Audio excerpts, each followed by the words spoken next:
Καλησπέρα. Λέγομαι Βαγγέλης Σιδερής.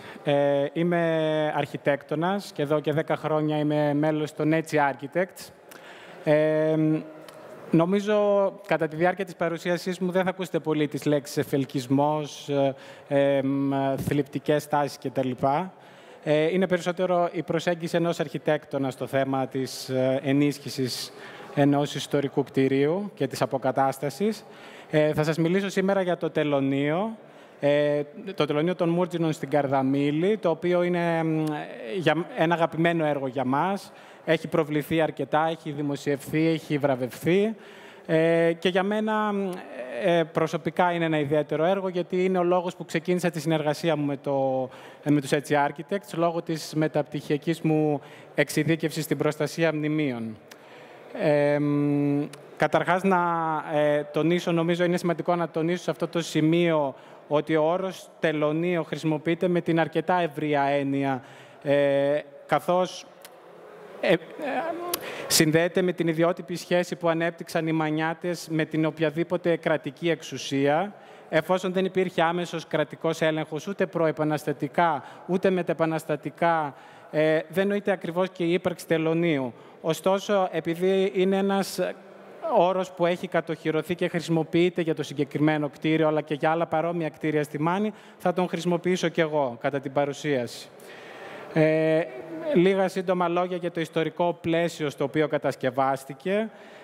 Παρά την απομακρυσμένη θέση της Μάνης, έπαιξε κεντρικό ρόλο στην πάλη για τον έλεγχο της Ανατολικής Μεσογείου και από το 13ο αιώνα ήδη ξέφυγε από τον έλεγχο της Βυζαντινής Αυτοκρατορίας και πέρασε στα χέρια των Οθωμανών. Ως πέρασμα από την Ανατολική στη Δυτική Μεσόγειο, λόγω της ιδιόρυθμης γεωμορφολογίας αλλά και της δύσκολης πρόσβασης, οι κάτοικοι αναζήτησαν καλύτερη τύχη στη θάλασσα, κυρίως μέσω της πειρατείας.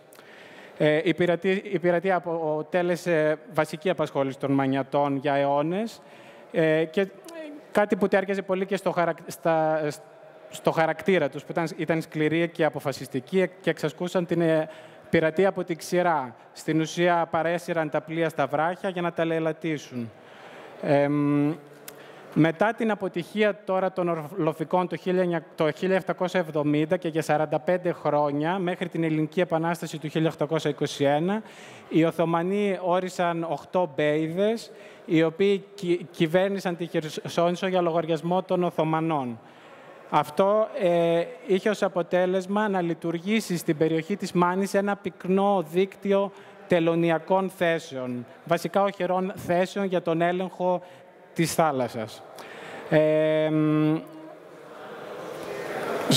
Στην Καρδαμήλη, η οικογένεια που έλεγχε την περιοχή ήταν η οικογένεια των Παλαιολόγων, οι οποίοι θεωρούσαν τους εαυτούς τους δίθεν απόγονους των αυτοκρατόρων, οι οποίοι μετά μετονομάστηκαν σε τρουπάκηδες επειδή δίθεν τρύπωσαν σε μια σπηλιά για να κρυφτούν και μετάπειτα σε Μούρτζινους, λόγω μάλλον του σκούρου χρώματος ενός από αυτούς. Υπάρχει γενικώς μια μεγάλη διαδοχή. Σημαντική για μας είναι κυρίως ο Μιχάλ Μπέης, ο οποίος ήταν Μπέης το 1779-1782 και κατά εκείνη τη φάση μάλλον χτίστηκε και το τελωνείο. Η γενιά των Μούρτζινων σταμάτησε να υπάρχει, γιατί το 1822 πέθανε και ο τελευταίος Μούρτζινος κατά την Επανάσταση, οπότε στην ουσία έσπασε η σειρά διαδοχής. Παρ' όλα αυτά επιβίωσαν κάποιοι κλάδοι της οικογένειας και συγκεκριμένα οι Δημητρέοι, στα χέρια των οποίων πέρασε και το τελωνείο. Το τελωνείο τώρα αναφέρεται σε πολλά έγγραφα της εποχής, είτε λόγω της συνάντησης εκεί του Περεβού, που ήταν μέλος της φιλικής εταιρείας με τον Μούρτζινο για να τον πείσει να πάρει μέρος στον αγώνα, είτε λόγω της άφιξης εκεί οπλισμού για την Επανάσταση, είτε λόγω της διαμονής εκεί των Κολοκοτρωναίων και του πατέρα και του ιού. Τώρα και στη μετεπαναστατική φάση το τελωνείο γίνεται επίκεντρο της κόντρας ανάμεσα στον κρατικό μηχανισμό και στις φατρίες που έλεγχαν την περιοχή, καθώς ο τελώνης προσπαθούσε να χρησιμοποιήσει το κτίριο. Ωστόσο, οι Μανιάτες επέμεναν ότι είναι ένα ιδιωτικό κτίριο και όντως παρέμεινε ιδιωτικό σε όλη του την ιστορία. και παρέμεινε στα χέρια των Δημητραίων. Το 1970 έγινε μοτέλ, αφού έγινε γύρω του μια μπετονένια προβλήτα. Το 1992 κηρύχθηκε διατηρηταίο μνημείο από το Υπουργείο Πολιτισμού και τελικά ερειπώθηκε. Το 2014 το κτίριο αλλάζει χέρια και έχει τους νέους ιδιοκτήτες, οι οποίοι το οραματίζονται ως καλοκαιρινή οικογενειακή κατοικία, και εκεί ξεκινάει και η δική μας ενασχόληση με το έργο. Έχουμε τρεις πόλους, θα λέγαμε. Από τη μία έχουμε τους πελάτες, οι οποίοι θέλουν ένα κτίριο που να είναι βιώσιμο με βάση τις σύγχρονες απαιτήσεις και σύμφωνα με την αισθητική τους. Από την άλλη έχουμε την τοπική κοινωνία, η οποία εννοείται ότι βλέπει με πολύ σκεπτικισμό τους νέους ιδιοκτήτες, καθώς δεν είναι μανιάτες βασικά, και λόγω του ότι η πρόσβαση στην αλλιευτική προβλήτα γίνεται μέσω του περιβάλλοντος χώρου του τελωνείου. Και τέλος έχουμε και την εφορία βυζαντινών αρχαιοτήτων, η οποία θέλει να διασφαλίσει ότι ο σχεδιασμός δεν θα αλλοιώσει το χαρακτήρα του κτηρίου και ότι θα εφαρμοστούν οι εγκεκριμένες μέθοδοι επέμβασης. Αυτές οι τρεις κατευθύνσεις όρισαν και τους βασικούς στόχους της αποκατάστασης. Η τεκμηρίωση του κτηρίου περιλάμβανε την τυπολογική ανάλυση και χρονολόγηση του κτηρίου. Στην ουσία το κτίριο αποτελείται από δύο μακρινάρια, ένα μεγαλύτερο και ένα μικρότερο, τα οποία συνδέονται με ένα διαβατικό που αργότερα κατά τον 20ο αιώνα κλείστηκε. Αποτελούν στην ουσία χαρακτηριστικά δείγματα της μανιάτικης αρχιτεκτονικής. Στην ουσία στο ισόγειο είχαμε κατά βάση αποθήκευση. Δεν είχαμε πολλά ανοίγματα, όλοι οι χώροι έβγαιναν προς μία μικρή προστατευμένη αυλή στα βόρεια, αλλά δεν συνδέονταν εσωτερικά.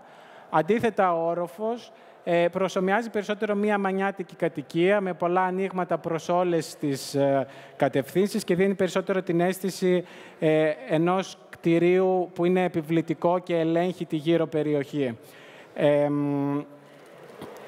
Χαρακτηριστικό φυσικά είναι ότι ακόμα και στον όροφο υπάρχουν παντού τουφεκιοθυρίδι σε όλες τις πλευρές και υπάρχει και ένας αμυντικός κλωβός εδώ.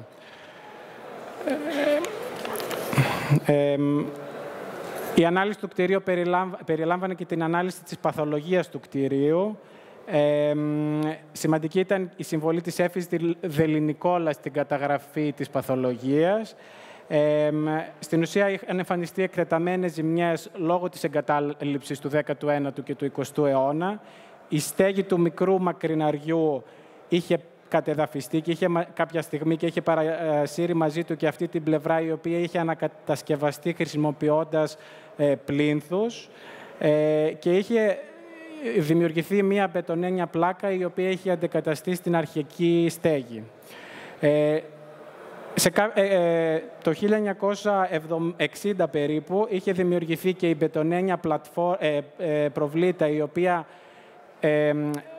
κάλυψε μεγάλο μέρος της βάσης του κτηρίου και έκρυψε το αρχικό του ύψος. Και επίσης σε εκείνη τη φάση έγιναν και κάποιοι μανδύες οπλισμένους κυροδέματος, οι οποίοι από τη μία προστάτευσαν το κτίριο, αλλά οδήγησαν και σε μεγάλη φθορά, χημική φθορά για τους γωνιόλιθους. Τη στατική μελέτη έκανε η Κίτσα Αθανασιάδου. Αναγνωρίστηκαν τα μέλη και οι στατικοί φορείς του κτηρίου. Δημιουργήθηκαν στατικά μοντέλα, τα οποία καταπονήθηκαν με κατάλληλο πρόγραμμα για να αναγνωριστούν οι αδυναμίες του κτηρίου. Και τελικά προτάθηκαν συστήματα ενισχύσεων και στηρίξεων και επιλύθηκαν οι διάφοροι φορείς των νέων επεμβάσεων. Μια σύντομη αναφορά στην όχι τόσο σύντομη διαδικασία αδειοδότησης. Στην ουσία η διαδικασία ξεκίνησε το 2014 και το 2018 έγινε τελικά, πήραμε και την έγκριση από την Διεύθυνση Βυζαντινών και Μεταβυζαντινών. Και τελικά την άδεια. Και έτσι ξεκίνησε η κατασκευή. Η μνημειοτεχνική ανέλαβε την αποκατάσταση του κελύφους. Οι ανασκαφές που ήταν απαραίτητες τόσο εξωτερικά όσο και οι εξκαφές που ήταν απαραίτητες τόσο εξωτερικά όσο και εσωτερικά εξωτερικά για τη δημιουργία χώρου μηχανοστασίου και χώρου βόθρου, αλλά και εσωτερικά για την αύξηση του ύψους των χώρων. Έθεταν το βασικό πρόβλημα των κραδασμών, καθώς οι εξκαφές αυτές έπρεπε να γίνουν πολύ κοντά στην υπάρχουσα τοιχοποιία. Για το λόγο αυτό διατηρήθηκε η όσο μεγαλύτερη δυνατή απόσταση γίνεται και παράλληλα χρησιμοποιήθηκαν όπου ήταν δυνατό και χημικές ουσίες που προκαλούσαν την απόσχηση κομματιών του βράχου και φυσικά χειρονακτικά μέσα. Στη μελέτη στατικών αρχικά προβλεπόταν να γκρεμιστούν τα στιθέα που έχει πάνω το κτίριο. Τελικά καταλήξαμε να εγκαταστήσουμε ελκυστήρες στις μακριές πλευρές και στις στενές. Το μήκος τους είναι περίπου 15 μέτρα. Και η ενεμάτωση εννοείται ότι έγινε μετά τις εξκαφές, έτσι ώστε να αποφευχθούν ρηγματώσεις λόγω των εξκαφών. Εδώ βλέπουμε την φάση αφαίρεσης των κονιαμάτων και των μανδιών που είχαν δημιουργηθεί προς τη θάλασσα. Το κλουβί που βλέπετε εδώ ήταν ένα ιδιαίτερα δύναμο σημείο, λόγω του ότι εκεί η τοιχοποιία είναι πολύ λεπτή και είχε θέσει ως βασικό ζήτημα την ενίσχυση, αλλά με κάποια αφανή περίδεση. Οι πορόλιθοι είχαν, λόγω της χημικής, λόγω της επιρροής που είχε οι μανδύες πάνω τους, είχαν μεγάλες φθορές και έπρεπε να γίνουν εκτεταμένες αντικαταστάσεις. Και φυσικά είχαμε μεγάλο πρόβλημα με ανερχόμενες υγρασίες, καθώς αυτό το κτίριο βρίσκεται, συνορεύει με τον Αιγιαλό.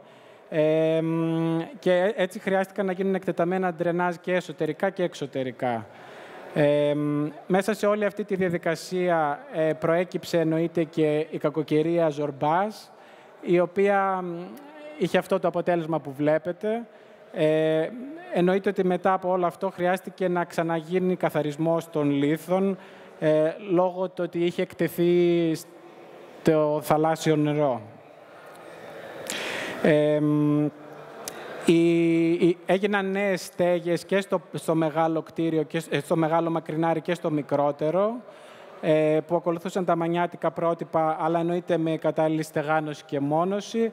Στο μικρό κτίριο, στο μικρό μακρινάρι που είχε η πλάκα αυτή καθαιρέθηκε με αδιατάρακτη κοπή και έγινε μια καινούρια στέγη. Τα ενέματα τώρα έγιναν με φυσική υδραυλική ροή και εφαρμογή με σταθερή πίεση, όπως ορίζεται και από το Υπουργείο Πολιτισμού. Για την παρασκευή του ενέματος χρησιμοποιήθηκε αναμεικτήρας υψηλού στροβιλόδους 1.500 με 2.000 στροφών και βασικά αποτελούνταν 9% από υδραυλική άσβεστο, 9% από ζολάν και 1% υπερευστοποιητής. Καταναλώθηκαν 30.000 λίτρα ενέματος, ενώ αρχικά είχαν υπολογιστεί γύρω στις 10 με 12.000. Εδώ βλέπετε τη διαδικασία κοψίματος του θόλου. Δεν υπήρχαν εσωτερικές συνδέσεις ανάμεσα στους χώρους, ούτε στους ορόφους, οπότε έγινε αναγκαίο να κοπεί ο θόλος και δημιουργήθηκε ένα σφενδόνιο για να δημιουργηθεί μια σκάλα. Εδώ βλέπετε για τη δημιουργία των εσωτερικών πορτών εφαρμόστηκε η λογική του ότι έγιναν πολλά διατρήματα. Στη συνέχεια έγινε στερέωση με σενάζ και από τις δύο πλευρές και μετά αφαίρεση του υποκείμενου τοίχου. Γενικώς έγιναν πολλά διατρήματα και για τους ελκυστήρες, αλλά και για τα μηχανολογικά. Όπως σας είπα και πριν, κάποια έχουν μήκος 15 μέτρων και κάποια είναι αρκετά μεγάλο έως και 10 εκατοστά σε διάμετρο. Αφαιρέθηκαν τα γεμίσματα των θόλων και έγιναν και οι απαραίτητες στερεώσεις με τσιβικώματα κτλ. Στα εξωράχια. Να πω γενικά εδώ ότι έγινε μια προσπάθεια να χρησιμοποιηθούν όπου γίνεται παραδοσιακές τεχνικές και υλικά από την περιοχή. Επίσης, έγινε προσπάθεια να διατηρηθούν κομμάτια των παλιών αρμολογημάτων και έγιναν συμπληρώσεις με αρμολογήματα παρόμοιας σύστασης, με υδραυλικά κονιάματα, φυσικό ασβέστη, τοπική ποταμίσια άμμο, χαλαζίες, διαφόρων κοκομετριών και κεραμιδόσκονη και ποζολάνη. Εδώ βλέπετε το ξυλουργό. Τα ξυλουργικά ήταν σημαντικό μέρος της εσωτερικής διαμόρφωσης, θα το δείτε και παρακάτω. Και η Αγγέλα, που ήταν μια καλλιτέχνη στην περιοχή, ανέλαβε τα διάφορα μοσαϊκά και βοτσαλωτά που υπάρχουν εξωτερικά και εσωτερικά του κτηρίου. Τώρα μερικές εικόνες από το τελειωμένο κτίριο. Εδώ βλέπετε την περιά προς τη θάλασσα που αρχικά είχε τους μανδύες μπετού. Βλέπετε το ανοιγμένο διαβατικό, το οποίο αποκατέστησε στην ουσία τη σχέση του κτηρίου με τη θάλασσα. Εδώ βλέπετε το κτίριο προς τα νότια, προς την ουσία τον μόνο εξωτερικό χώρο εκτόνωσης του κτηρίου. Αυτό ήταν και το μόνο νέο άνοιγμα που προτάθηκε στη μελέτη εξωτερικά για τη σύνδεση με αυτό το χώρο. Η σκάλα ήταν απαραίτητη λόγω της ανάγκης σύνδεσης των τριών επιπέδων, του ισογείου, του ορόφου και του χώρου πίσω που ήταν ο χώρος εκτόνωσης. Εδώ βλέπετε τον μεγάλο χώρο του ορόφου, του μεγάλου μακριναριού, που είναι ένας χώρος κουζίνας και σαλονιού και τραπεζαρίας. Είναι ένας χώρος στην ουσία που και από τις 4 πλευρές βλέπει θάλασσα. Αρχικά, στην αρχική φάση, όπως το παραλάβαμε, ήταν διαιρεμένος αυτός ο χώρος σε πολλά μικρά δωμάτια, αλλά όταν καθαιρέθηκαν αυτές οι διαιρέσεις έγινε προφανές ότι αυτός ο χώρος έπρεπε να μείνει ενιαίος. Έγινε προσπάθεια γενικά να συνδυαστεί η αισθητική των πελατών με τη δικιά μας. Εδώ βλέπετε τον όροφο του μικρότερου μακριναριού. Τα νέα υλικά εσωτερικά περιορίστηκαν κυρίως σε ανοξίδωτο χάλιβα, σε ξύλο ελιάς και σε πέτρα από το Ήτυλο.